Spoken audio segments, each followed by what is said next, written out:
Hello friend, कैसे हैं आप सब लोग। आई होप आप सब लोग अच्छे होंगे। तो विंटर सीजन आ गया, सर्दियों का टाइम है, तो ड्राई फ्रूट्स के लड्डू तो बनते ही हैं। तो चलिए कम से कम घी में कैसे ड्राई फ्रूट्स बन के लड्डू बनाने हैं, तो चलिए उसकी मेकिंग देखते हैं। तो ये देखिए, मैंने कुछ ड्राई फ्रूट्स लिए हुए हैं, जिसमें काजू है, बादाम है जिन्हें काट लिया था, साथ ही कुछ सीड्स हैं जैसे pumpkin seeds, sunflower seed, musk melon seed. साथ ही मैंने 2 नारियल को ग्रेट कर लिया था अच्छे से। साथ ही मैंने इसमें मखाने लिए हैं, कुछ किशमिश, ब्लैक किशमिश और ग्रीन किशमिश, हरी किशमिश, पोस्ता दाना लिया हुआ है। साथ ही मैंने अखरोट और पिस्ता लिया हुआ है, जिन्हें ऐसे ही खड़े ही रखा है मैंने। और ये गोंद है, तो ये भी लड्डुओं में पड़ेगी। तो चलिए इन सबको रोस्ट कर लेते हैं। तो उसके लिए मैंने ना सबसे पहले कढ़ाई ली है, कढ़ाई को अच्छे से गर्म होने देंगे। तो कढ़ाई अच्छे से गर्म हो गई थी, तो इसमें मैं 2 बड़े चम्मच घी डालूँगी और घी को अच्छे से मेल्ट होने देंगे। तो घी जब अच्छे से मेल्ट हो जाएगा ना, तो उसमें काजू और बादाम डालूँगी और इनको मैं 2 से 3 मिनट के लिए ही रोस्ट करूँगी, या हल्का सा इनमें गोल्डन कलर आ जाएगा। तो बस इन्हें 2 से 3 मिनट रोस्ट होने के बाद इन्हें, तो ये देखिए 2 से 3 मिनट हो गए थे और ये रोस्ट हो गए हैं। तो चलिए फटाफट निकाल लेते हैं। तो इसके बाद अगेन सेम कढ़ाई में ही मैं 1 चम्मच घी डाल रही हूँ और इसे अच्छे से मेल्ट होने देंगे और इसमें डालेंगे अखरोट और पिस्ता और उन्हें भी अच्छे से रोस्ट कर लेंगे, बस 2 से 3 मिनट। और ये सब ड्राई फ्रूट्स को रोस्ट करने से पहली बात तो इसकी सेल्फ़ लाइफ भी बढ़ जाती है, और विंटर सीजन में खाने से हमारे सर्दी जुकाम वगैरह वगैरह चीज़ें सारी, मतलब बीमारियां जल्दी नहीं, सर्दी जुकाम पकड़ता है, ठंडी जल्दी नहीं लगती है। तो ये देखिए बातों बातों में हमारे वॉलनट और अखरोट भी, वॉलनट यानी कि पिस्ता भी रेडी हो गए थे, मतलब भुन गए थे। और इसमें अगेन मैं 2 चम्मच घी डाल रही हूँ। तो अभी तक मैंने 4 चम्मच घी यूज किया हुआ है और बस इसमें किशमिश डाल दिया, दोनों किशमिश, और उनको भी हम भूनेंगे 1 से 2 मिनट की, जस्ट डबल जब तक नहीं हो जाती। और ये देखिए मेरी किशमिश भून गई है, तो उसे अभी हम निकाल लेते हैं।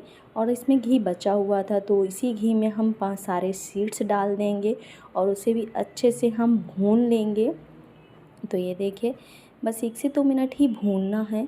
तो ये सीड्स भी हमारे हेल्थ के लिए बहुत ही बेनिफिट होते हैं। पम्पकिन सीड्स हो गया, सनफ्लावर सीड्स हो गया, मस्क मेलन, सबकी अपनी अपनी क्वालिटी हैं। तो हमारे सीड्स भुन गए थे, तो उसे निकाल लिया। अगेन मैंने कढ़ाई में 1 चम्मच घी डाला हुआ और मखाने रोस्ट करने के लिए डाल दिए हैं। तो बस फटाफट मखाने रोस्ट कर लेते हैं। तो ये देखिए मखाने हमारे बातों बातों में रोस्ट हो गए हैं, तो इसे भी हम फटाफट निकाल लेते हैं। और इसी सेम कढ़ाई में मैं अगेन मैं घी डालूँगी, तो हाफ़ टेबल स्पून घी डालूँगी। तो अभी तक मैंने 5 टेबल स्पून घी डाला है। और तो उसके बाद मैं इसमें पोस्ता दाना डाल रही हूँ। तो टोटल हमें 10 टेबल स्पून घी लगेगा और हमारे सारे ड्राई फ्रूट्स रोस्ट हो जाएंगे, पूरी रेसिपी रेडी हो जाएगी हमारी 10 टेबल स्पून में। तो ये भी हमारा रोस्ट हो गए हैं, तो इसे भी निकाल लिया मैंने। अब इसी सेम कढ़ाई में मैं 1 चम्मच घी ऐड कर रही हूँ और इसमें मैं ग्रेट किया हुआ यानी कि कद्दूकस किया हुआ नारियल ऐड कर दूँगी और नारियल को भी अच्छे से हम भून लेंगे। एक सुनहरा गरी में ऑलरेडी घी होता है, मतलब तेल होता है उसका खुद का। और ये देखिए रेडी हो गया है, तो इसको भी हम फटाफट भून निकाल लेते हैं। अब इसी सेम कढ़ाई में मैं अगेन 2 चम्मच बड़े घी डालूँगी, क्योंकि हमें गोंद भूननी है। तो गोंद को भूनने में थोड़ा घी ज़्यादा लगता है। तो मैंने देखिए 3 चम्मच घी डाला है और ये देखिए अच्छे से हमारा घी मेल्ट हो गया है, गर्म हो गया है। तो इसमें हमने गोंद डाल दिया और गोंद को तब तक भूनेंगे जब तक ये डबल नहीं हो जाती है। तो ये देखिए मेरी गोंद जस्ट डबल हो गई, फूल गई, अच्छे से क्रंच हो गई। तो इसे भी निकाल लेते हैं। और इसी सेम कढ़ाई में ये बचा हुआ था, तो मैंने खजूर डाल दिए और खजूर को तब तक जब तक ये हल्का सा बिल्कुल सॉफ्ट नहीं हो जाते हैं और इसे कोई मेल्टिंग कंडीशन। तो ये देखिए अच्छे से ये क्रम्बलिंग कंडीशन आ गई है, उसको अच्छे से मैं मिक्स कर रही हूँ। ये रेडी हो गए हैं और इसी की वजह से हमें गुड़ की चाशनी भी कम लगती है और कम गुड़ की चाशनी में। और ये देखिए मैंने सारे ड्राई फ्रूट्स को अच्छे से मिक्स करके रख लिया था और बस आगे की मैं अब चाशनी की प्रिपरेशन कर लेते हैं। तो ये देखिए उसी सेम कढ़ाई में हाफ़ गिलास ही पानी ऐड कर रही हूँ, ज़्यादा नहीं हमें पानी ऐड करना है, वरना उतना ही टाइम चाशनी बनने में लग जाता है। और मैंने 250 ग्राम गुड़ का यूज, ये हमारे घर से ही आता है, तो ये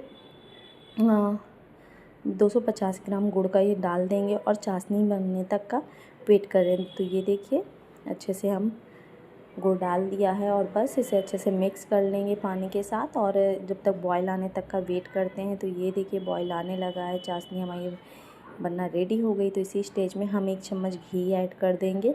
घी ऐड करने से गुड़ में शाइनिंग बहुत अच्छी आ जाती है। तो बस 1 ही चम्मच घी ऐड करना है, इससे ज़्यादा नहीं, कम से कम। अगर आपको ज़्यादा घी पसंद है ना तो आप डाल सकते हैं। तो चाशनी देखिए अप्रॉक्सीमेटली डन हो गई है। तो इसको चेक करने का एक ही तरीका है कि एक कटोरी में पानी लीजिए और उसे डालिए, और सारी चाशनी अगर एक जगह कलेक्ट हो रही है ना तो हमारी चाशनी रेडी हो गई। तो ये देखिए मेरी ये एक जगह कलेक्ट हो रही थी, तो मैंने पहले भी ट्राई किया था तो नहीं हुई थी। तो इसी स्टेज में हमारी चाशनी बन के रेडी हो गई। तो सारे ड्राई फ्रूट्स हम जो मिक्स करके रखे थे वो डाल देंगे, और मैंने जो क्या कहते हैं, मैंने थोड़े अभी ड्राई फ्रूट्स बचे हैं वो भी डाल लूँगी। तो मैंने अब जो मखाने थे ना उसे पीस लिया था। और ये देखिए सारे ड्राई फ्रूट्स को हम अच्छे से मिक्स कर लेंगे। तो ये देखिए हमारा मिक्सचर रेडी हो गया है। तो बस हम इसके रूम टेम्परेचर आने तक हम इसे थोड़ा ठंडा करेंगे। जब हल्का ठंडा हो जाएगा ना, तो अभी ठंडा नहीं है, मैं आपको बस बना के जस्ट दिखा रही हूँ कि लड्डुओं को ऐसे बनाइए। बस थोड़ा सा पोर्शन ले लीजिए और दोनों हाथों से ऐसे क्रम करिए और ये हमारे लड्डू बन के रेडी हो जाएंगे। तो ये देखिए फटाफट हमारे ड्राई फ्रूट्स के लड्डू रेडी हो गए हैं बन के, और ये देखिए कितने अच्छे लग रहे हैं। मार्केट में यही लड्डू की कीमत 30 से 40 रुपए होती है। आप घर में बनाइए, बहुत ही आसान है। तो चलिए इसकी ये देखिए आप भी ट्राई करिए, बनाइए। अगर आप मेरे चैनल में नए हैं तो प्लीज़ मेरे चैनल को लाइक करिए, सब्सक्राइब करिए, शेयर करिए, कमेंट ज़रूर करिएगा। Thank you so much.